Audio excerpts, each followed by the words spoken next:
ng Philippines. Ilang tons kaya ang Prometro Manila? Ilan? 5. Mali.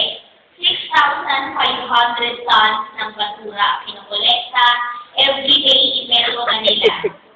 Masyadong technical yung tons. Kapag ba 1 ton, gano'ng kabigat ang 1 ton? Kumama. One double slice and ang 1 ton. So, every day, every single day, 6,000 na elepante ang basura natin sa Metro Manila. And 70% of those, mga kapinabangan Bunch, ubusin mo na yan. Bunch, ubusin mo na yan. And that 70% is what I call biodegradable. Ano yung biodegradable waste? Yung nabubulok. You know how dangerous it is? Saan pupunta lahat ng basura natin? Sa kayata or landfill. Yung landfill, umupusok to, di ba? Bakit siya umupusok? Mainit. Because of what gas?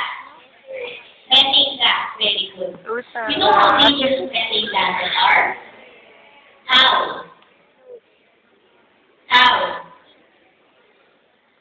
Sabihin ko na.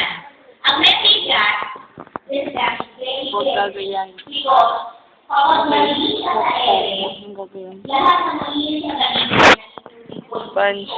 Bunch. Tingin ka. Sige, bunch, bunch. Sige, bunch. It brings up to the atmosphere and even makes global warming and climate change worse. This is one of the deadliest gases. And that is because of the biodegradable waste.